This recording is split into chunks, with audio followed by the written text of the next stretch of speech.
The sun has left and forgotten me. It's dark, I cannot Your stories don't see. define you, but how you tell them will. Hi, I'm Sarah Elkins, your host and chief story maker at Elkins Consulting. Whether you're sharing a business story or a personal story, what matters is how the person in front of you is receiving that story. Why are you sharing it? What do you want that person to know about you? That's what this episode and all of the episodes of this podcast are about. So today we get to welcome Blake Hutchinson, and he's calling all the way from Melbourne, Australia, which was lovely to hear because I went to school. I studied abroad in Australia many, many years ago. And I always love catching up with people from that side of the planet. So Blake, thank you so much for joining me today. Thank you so much, Sarah. And that was a pleasant surprise to hear that you'd studied all the way over here in Australia. So great to connect. Thanks for having me. Absolutely. Well, the funny thing is why I chose Australia of all the places I could have gone in the world. It's because I had just seen that movie, The Legend of Greystoke Tarzan, and part of it was filmed there on the east coast of Australia. And I was so enamored with the waterfalls and the rainforest that's where I decided to go. Isn't it funny why we choose certain places, particularly when we're maybe a little bit younger? My first ever trip abroad was I moved to Japan, and I moved there with like $500 in my back pocket, and I had a job teaching English. I was 20 years old. And I went there just because I liked Japanese culture. But the funniest thing about that statement was I didn't really know what Japanese culture was. I thought I knew. And clearly it was different to what I knew when I got there. So it is funny why you choose certain locations. But that experience actually in Japan almost framed my thinking for, I'd say for the rest of my life, because I was probably a little bit insular until I got there. And so you change as a person when you go and travel and experience those things, don't you? Absolutely. This is not the first time this has come up in a conversation on this podcast. I'm such a huge believer in leaving where you grew up, at least for a few years, so that you can figure out what your identity is outside of the environment and the people that you grew up with. Because otherwise you will remain in that identity without exploring it. And I think that's such a sad waste of experience. Yeah, I completely agree with you. So I was going to start by asking you to share something about yourself that most people don't know about you, but I'm guessing a lot of people don't know that you went to work in Japan. So I'm based in Melbourne, Australia now, and I am a Melburnian, but I subscribe to everything you've just articulated. So I moved to Japan when I was 20, and I lived there for a year. No intention to ever become a teacher, but the easiest job you could get, and when you're 20, you try to find easy things to do. The easiest job I could get was teaching English 20 hours a week. So I taught English to a combination of people, either execs at companies like Toyota and Honda and Mitsubishi and Sony, or 2-year-olds.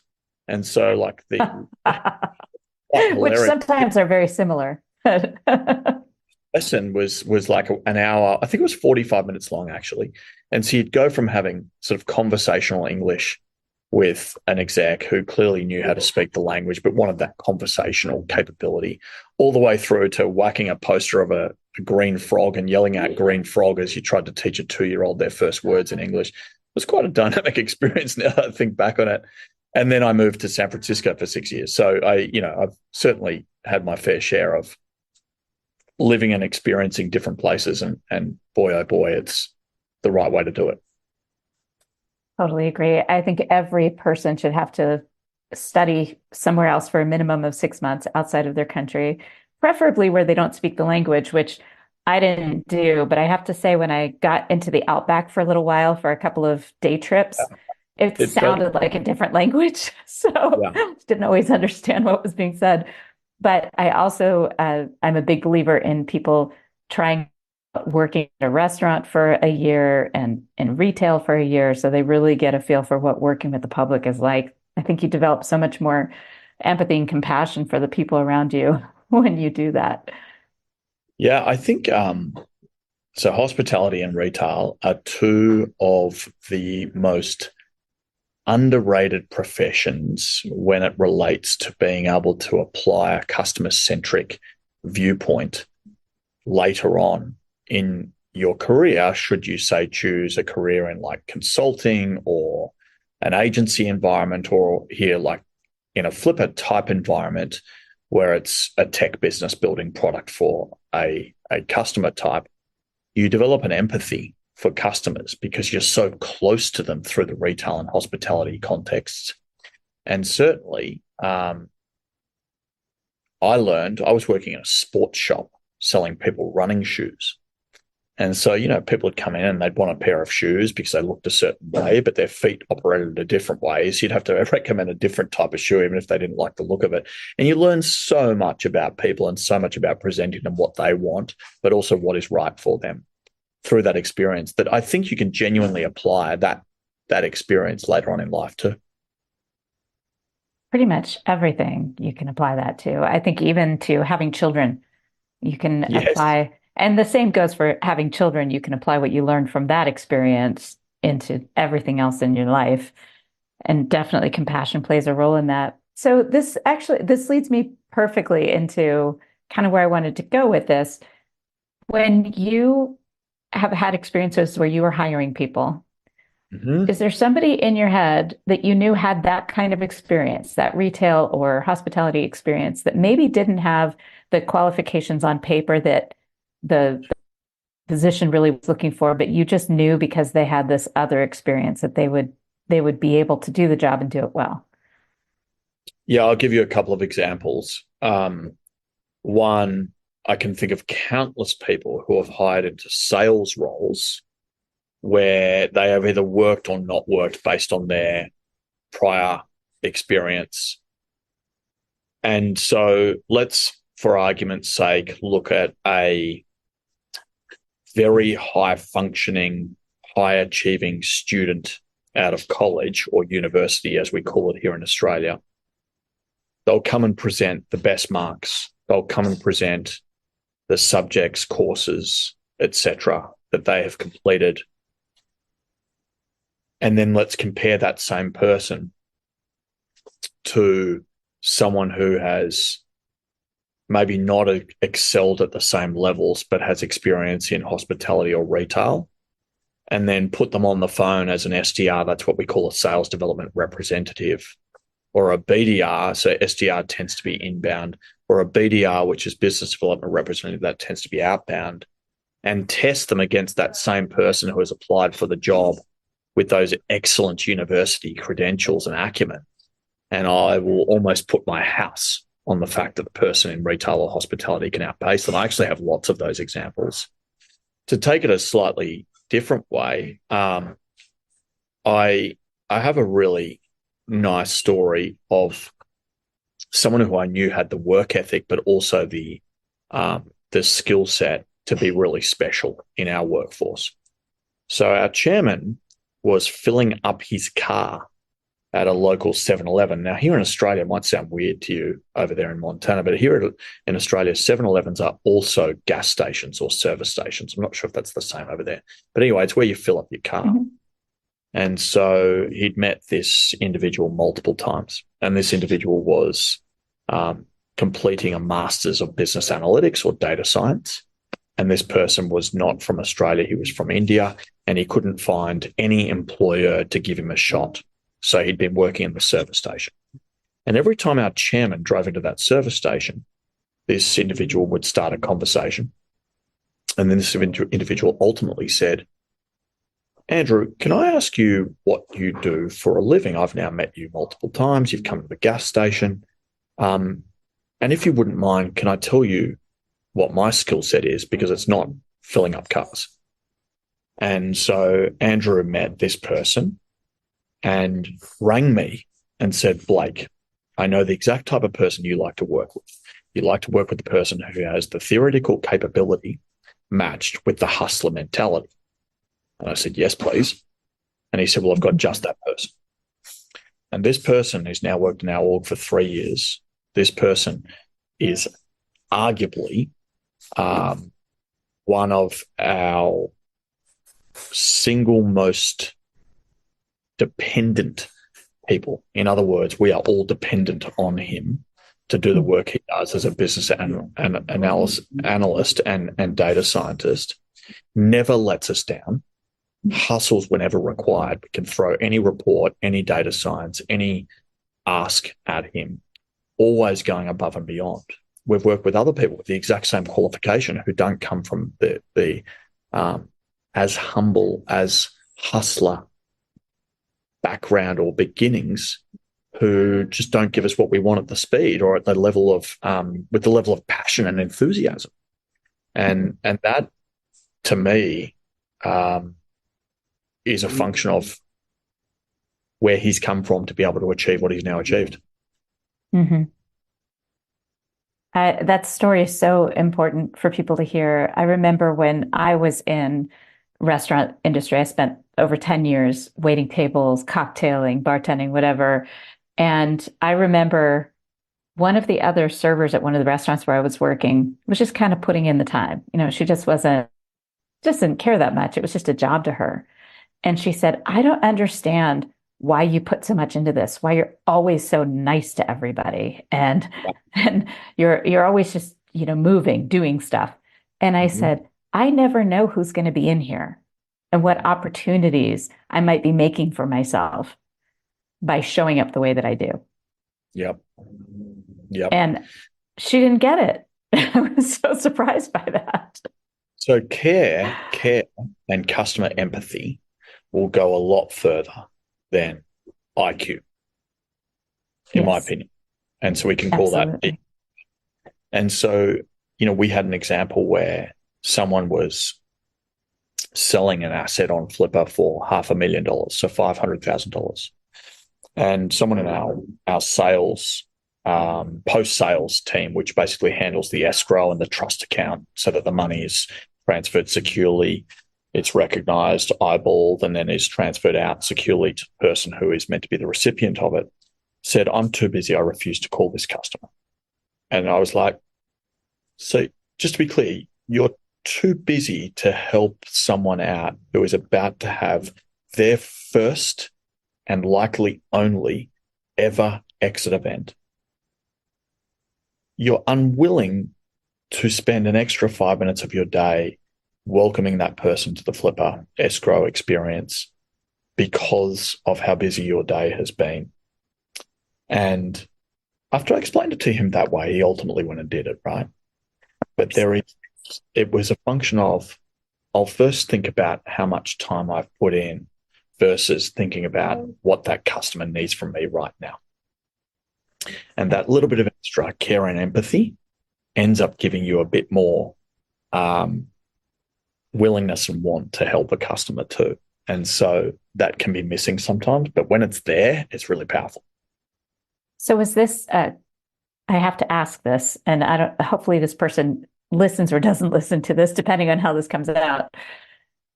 My first thought was that would change your perception of the person in terms of how they are as a worker, as a human. My next thought was this common behavior for that person to dismiss the call for this client who clearly needs that support? And then the third part is, did something change when they realized what you were putting in front of them? Yeah. So I'd say it was a common pattern. And yes, it did change my perception, and my perception has been altered forever. And I think the difference is related to whether you put yourself in somebody else's shoes or you only ever walk in your own. Mm-hmm. Walking in your own creates for a very narrow-minded approach to doing work or living. fulfilled life. And walking in other people's shoes gives you agility and flexibility and gives you understanding and ultimately gives you empathy. And so part of it is, do you work for yourself? Do you work for the team? Do you work for the company, or do you work for the customer? And so I tell my staff that they work for the customer. And so a lot of people will say, well, my boss told me to do this. I said, I don't actually care what your boss told you to do. What I'm most interested in is, what does the customer need? Because if you help out the customer, it will tend to help out the company. And if you can help out the company, your team will then be better performing. And so if your team is better performing, then you're more fulfilled. And if you're more fulfilled, then you get paid more. And if you get paid more, then you can do whatever you want. And so when we take a top of funnel view of the world versus a bottom funnel view of the world, right, themselves, and you should start from somebody else. That I never thought about it quite from that perspective, but it makes so much sense. I always wondered why companies would leave the lowest common denominator person as the receptionist, like sitting at the front desk. The first interaction a person has with your company is this person that is getting paid the least of all the people in your company. Why in the world would you do that? I just never understood that. And what I'm hearing you say is that's how you think about things, is who is going to be interacting with my customers, because I want my customers to have the best interaction, especially their first interaction with my company has to be with somebody who cares about them. Yeah. Yeah. So you get certain things like our average response time is X. It's like, I get the data, I get the average, but why did that customer have a 6-hour response time? So I get the data, I can see the graphs. I'm actually not interested in the graphs. What I'm interested in understand is how this particular customer had an experience which was subpar. And so if you orientate to every individual customer needs, it tends to be that the graphs will take care of themselves and continue to look the way you want them to look, and even better in most cases. Mm-hmm. Yeah. So tell me about an experience with your company. So far, our listeners don't actually know what you do, which is fine, because I love giving our listeners some context about why you do what you do before they actually hear what your income producing activity is. So without telling us what you do, can you tell us, you kind of alluded to it when you said that you had a customer who was selling a $500,000 asset, or I think is what you called it. And I would love for you to share a story like that, or that story about what exactly was it that your company provided for this customer in story form. So we represent small business owners. Specifically, they are small business owners who operate in the digital economy. And so that could be someone who owns a e-commerce store, and that e-commerce store is powered by Shopify. It could be someone who writes a blog, and that blog is powered by WordPress. It could be someone who writes a newsletter about their favorite recipes or food or exercise regimes or marketing tactics or whatever that newsletter happens to be about, and that's powered by Substack. And so then we're a marketplace. So those business owners can exit or sell those businesses to a network of buyers and investors. Think of it as eBay for buying businesses. They just happen to be digital in nature. So we have lots of stories in this regard. So let's just go through a few because they're super fun. For instance, there is a blogger in Chicago, and she had a crochet blog that she'd been running for 20 years. And wow. she was retiring. And so this blog was all about crochet, and she would obviously contribute some content, but the vast majority of the content was contributed by a crochet community. So people who were equally as passionate as her about crochet.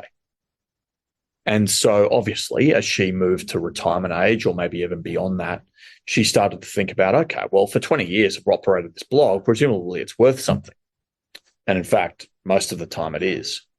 And so she was able to list that, connect with a buyer, and ultimately sell that blog for $90,000 in 48 hours on our platform. She was subsequently in tears because she'd never seen money of that quantum before. And then her retirement is now feeling a little more accessible and exciting potentially as well. And so 90 as a 90. 90, yes, 90,000. Okay. 90, yeah. I just wanted to make sure our listeners heard that. She sold this blog business for $90,000. And my guess is that the business itself had assets in terms of advertisers and contributors. And so it was worth money for that purpose. Yeah, that's a good question. So typically something is worth something to someone else when it's perceived by that someone else as an investment. And so what the person was buying was the revenue base, of course, the traffic base, of course, the community, but that's the input, and then the output is the revenue. And clearly you then minus the costs and you come up with some kind of net profit or EBITDA or some kind of adjusted profit statement or number, and you then sell on a multiple of that. So let's say, for argument's sake, she was making $30,000 net profit. Maybe it was purchased for 3 times net profit multiple. There's the $90,000. And that's how that's derived. So if you're out there and you've got a podcast or you've got a newsletter or you've got a blog or you've got an e-commerce business, the key point actually is that your blood, sweat, and tears, your passion is actually worth something to someone else. So when that time arises in the future that you might want to move on, our marketplace can support you in that regard. So that's kind of, I'll give you another example that's substantially different to that. So there was a gentleman by the name of John Chen. He's actually in New York City, and he was an intern at a hedge fund. He then decided he didn't want to be, I guess, in finance. And so he ultimately sought out businesses that he would buy and use some of the tricks and trades he had learned as part of his internship or his early stage career in that particular industry. He ended up buying a jewelry website called Blush and Bar, blushandbar.com. He bought that on Flipper for $7,500. He then exited that on Flipper 2.5 years later for $550,000. And so ultimately, what he's been able to do is ply his trade on a product or platform which he may or may not be particularly that passionate about, but what he was passionate about was business ops. And so he was able to get operational effectiveness out of this asset, and as a function of that, he was able to grow the asset. As a function of that, he was then able to exit the asset, and he now professionally buys businesses, optimizes those. He essentially does operate like private equity, but it's a single-man show. And, you know, he loves us as a function of that. In fact, one of the most beautiful experiences we've ever had here at Flipper was he sent me a note. He said, Blake, I happen to be in Austin, Texas. Can I go and visit your team there? I said, well, of course you can, John. So he walked in, he pulled out of his pocket a handwritten letter, and he read to our sales team in Austin, Texas, this story of how Flipper had changed his life and how he was now doing the thing he'd always wanted to do with the help of our platform.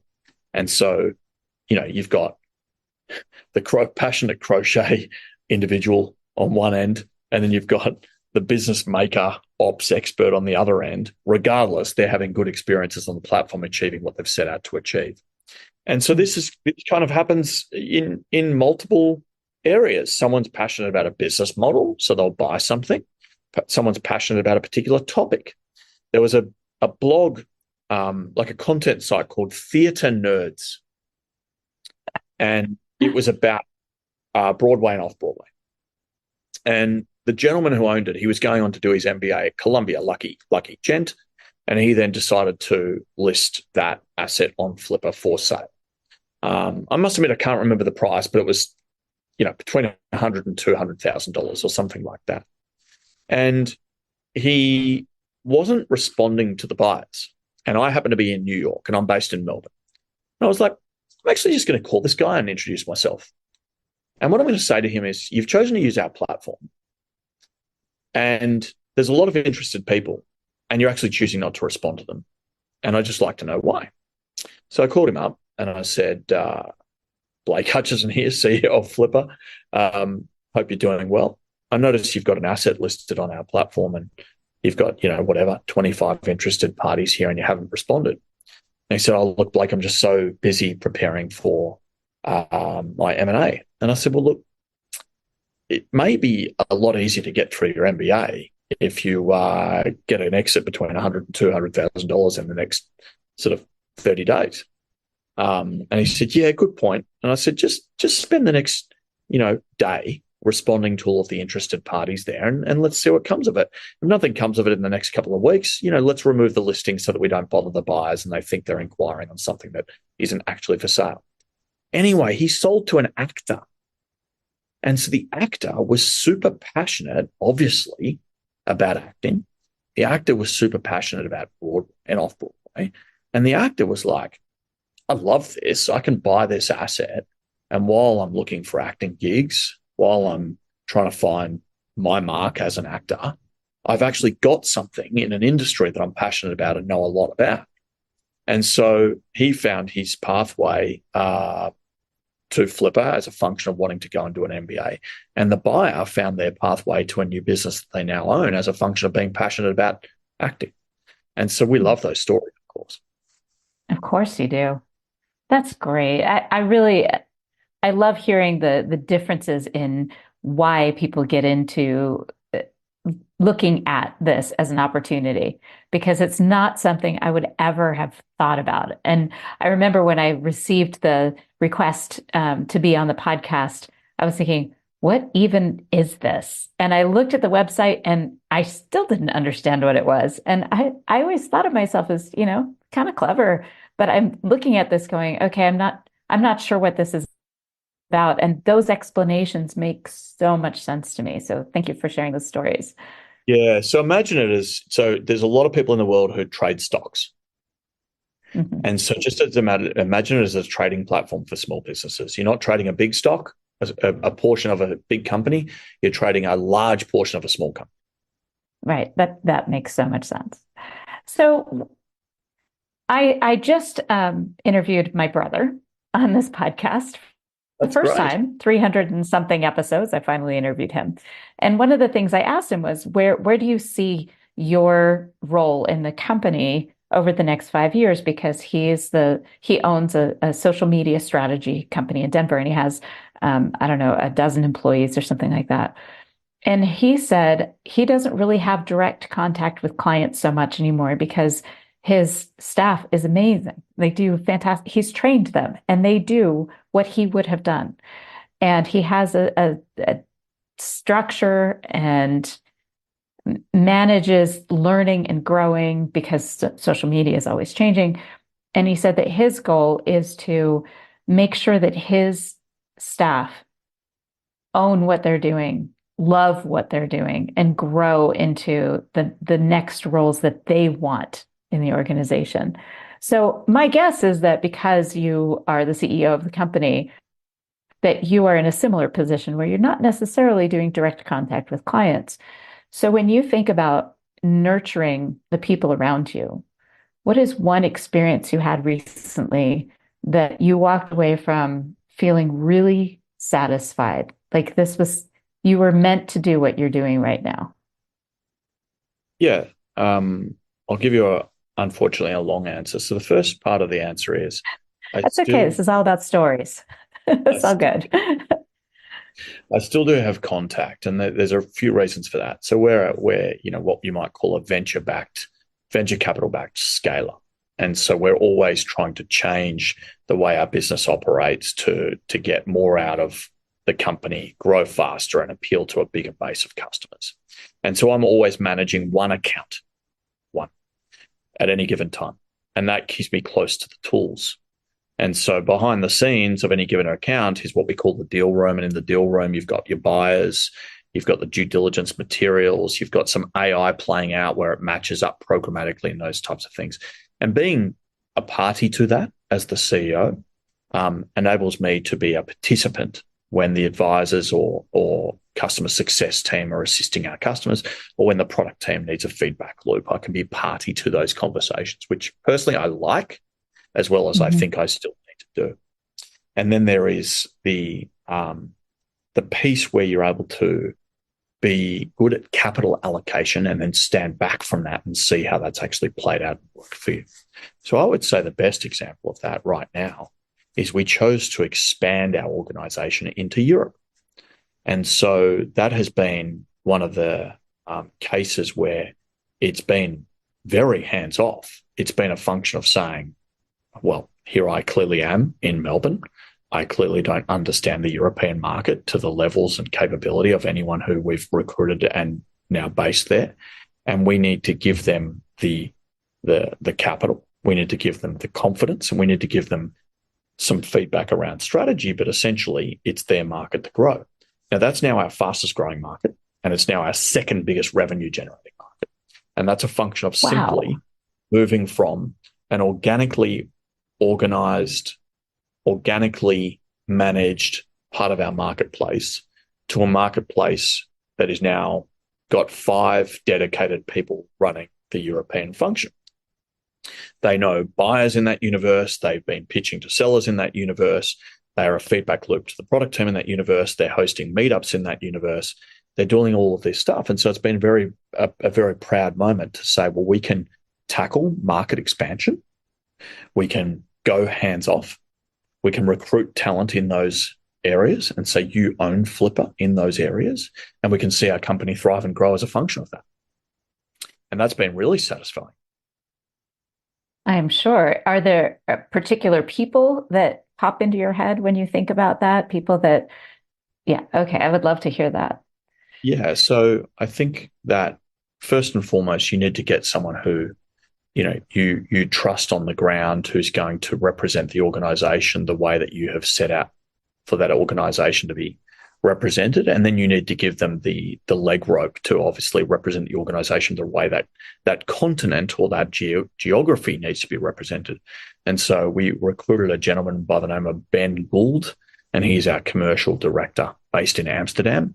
And he's been responsible for everything from recruiting the next set of talent, so advisors, SDRs, customer support in that region, as well as representing the organization, be it speaking at events, being on podcasts, or being part of, like a customer advisory council. And so he's been able to drive a way of working in Europe, which is substantially similar, but nuanced to the way we work elsewhere. He's done a very good job of that. And we need to give credit where credit's due. And then we need to continue to give that, expand that remit of the responsibility so his influence can grow within the org.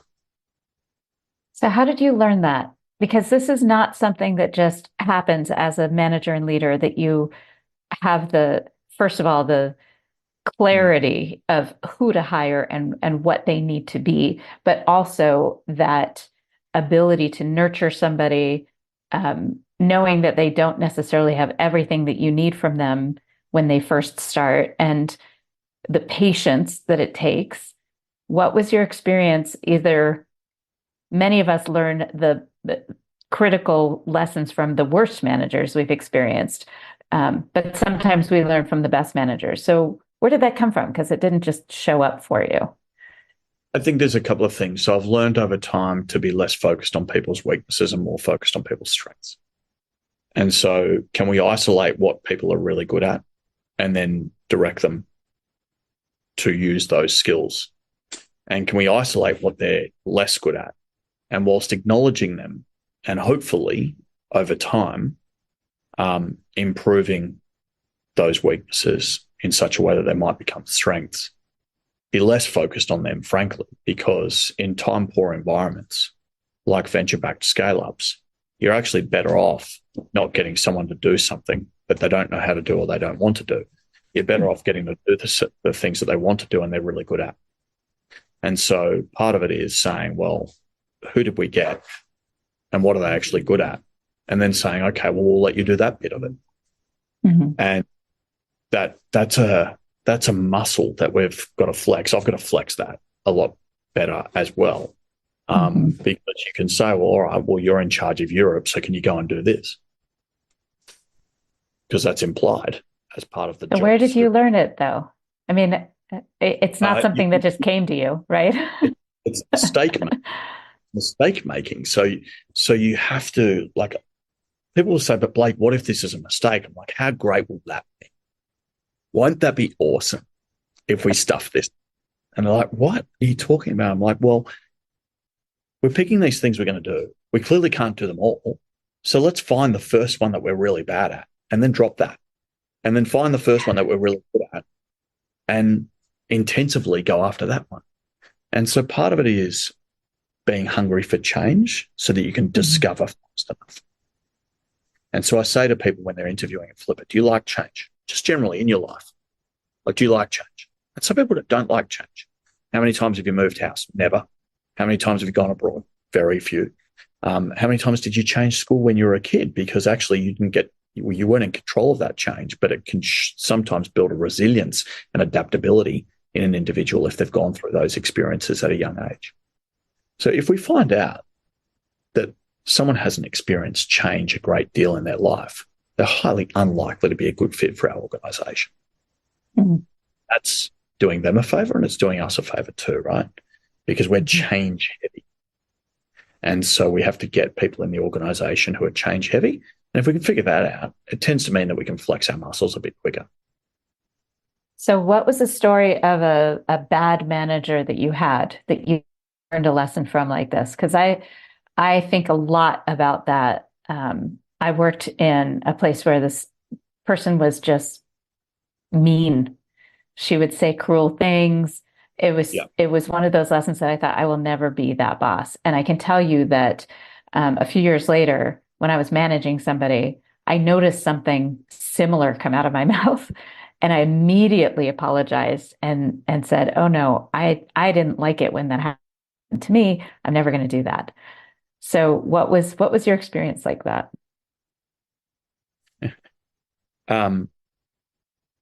I've certainly got some stories I could tell of where managers have just been blatantly rude, but I'm not sure we're going to get a lot out of that.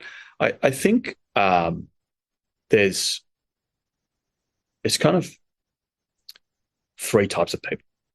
There's people who create, people who do, and people who do nothing. And so kind of not really interested in the do nothing people because they're not going to help our organization or our customers. And then there's the create and do. So you got to figure out whether they're a create or whether they're a do. Someone who creates comes up with a great idea. And as a function of coming up with that great idea, they let the organization move into a new space or test a new opportunity. And then there's someone who actually does. They're the person who takes that idea, takes that existing project or initiative and executes against the requirements. And you need both of those. But it's actually harder to find creators than it is doers. And then there are people who, so they're kind of the three types of people. But then within that, what we say here at Flipper is think, say, plan, do. So some people who are really big thinkers, they kind of don't tell you what they're thinking. So how do you encourage quiet, smart, big thinkers to come out of their shell? And bad managers won't do that because they don't want to listen to the most junior person in the room. So shut up for a moment and ask the most quiet people in the room what their biggest ideas, passions, ambitions, or problems are. And you'll learn a lot about where you're going wrong as a manager or where your organization can improve. So good manager will shut up. They'll listen to the most junior person in the room. Bad manager won't. And then you get this concept of a person who is a good fit for one organization but not a good fit for another organization. So you can have a manager who sits on the ivory tower and can think big and can bark orders, but actually in an organization that is at a certain stage of its growth cycle, they actually need the person who is the most senior equally contributing. And so depending on what your culture has, a bad manager can let down their staff because they don't fit the cultural makeup of the existing cultural makeup or DNA. And so we've found that some bad managers might have been good elsewhere, but then they walk into Flipper and they're really good at strategy. And then their staff are waiting for them to actually contribute and do something, and they don't. And then the staff will say, like, they're not actually selling alongside me. And so they thought that was okay because they'd come from a very big org where you had lots of resource and lots of capital around you, and you just actually dictated what other people should do. But in our organization, we expect that everyone's helping out. Mm-hmm. And that's just our culture. And so often bad managers are only bad because they don't fit the culture. So I've certainly had, for instance, we've hired from big logos from time to time. I had a very, very senior growth marketer, ex-Netflix, ex-YouTube, ex-Facebook, ex-Google, big titles, big money, couldn't do anything. Unbelievable, like shocked us all. Some of the most basic things. I've had experiences like that. It was like we were actually gobsmacked. Couldn't do the most basic growth marketing things that we would just take for granted, despite their head of growth marketing title, despite their history of working in these orgs, because they'd had no requirement to ever get on the tools and actually do anything. So did you have a boss that really encouraged you and nurtured you? I mean, who was your support that helped you see what a good boss does? You're explaining what a good boss does. I totally understand that. I've had more bad than good. But that said, who was one of your mentors? So I think, our current chairman has a very good head on his shoulders. He's got a very mature, balanced approach to things. And I think I would consider him not only a chairman and obviously a director of the company, but a mentor. And then I've had other people. I'd say my first boss out of university, a guy by the name of Jeff Trounce, was an outstanding manager, an outstanding leader, and I would have considered a mentor, albeit, we don't catch up that often anymore. What I think is actually more important than having a designated mentor is diversity of experience. And so people often say, Blake, how did you become the CEO of Flipper? I don't get it. Like, I look at your LinkedIn or resume, whatever you want to call it, and you worked for a SaaS company in the accounting software space. So that was Xero. Software as a service for our listeners. Mm-hmm. You worked for an e-commerce company that was selling luxury travel.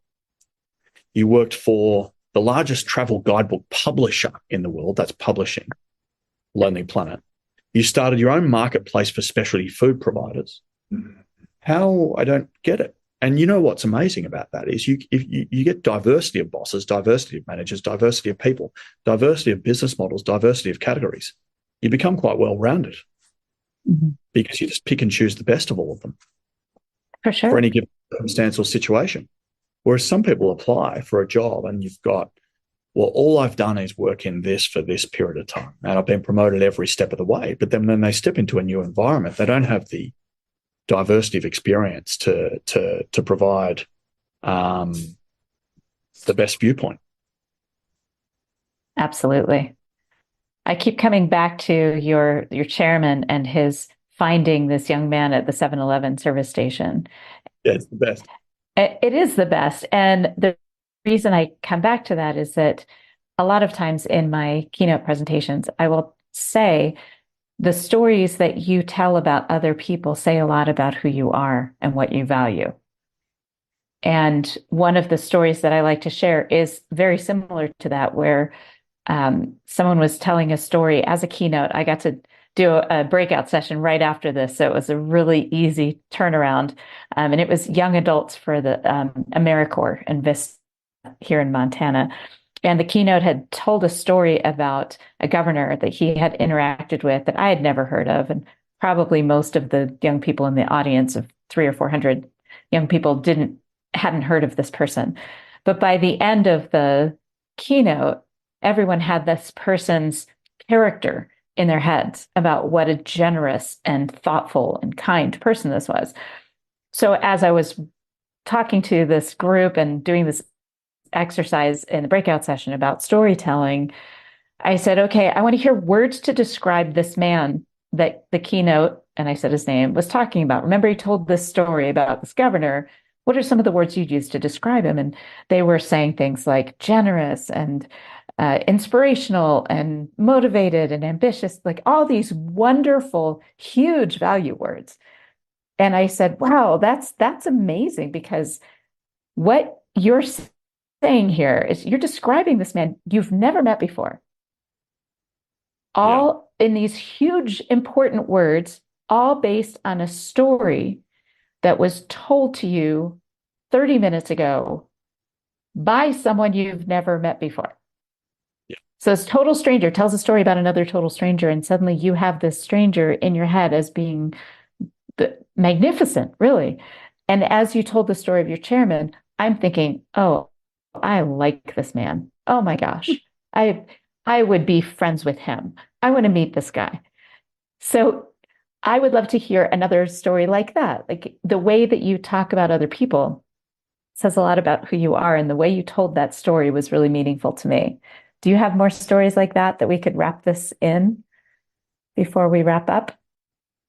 Yeah, I mean, the first name and person that comes to mind when you ask that question is actually my wife.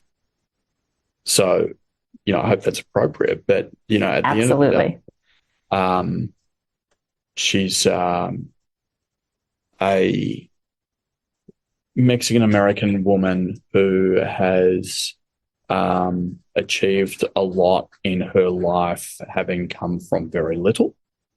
And she's taught me a lot about race. She's taught me a lot about gender. She's taught me a lot about taking opportunities by the scruff of the neck. She's taught me a lot about respecting people of all backgrounds, all classes, all everything.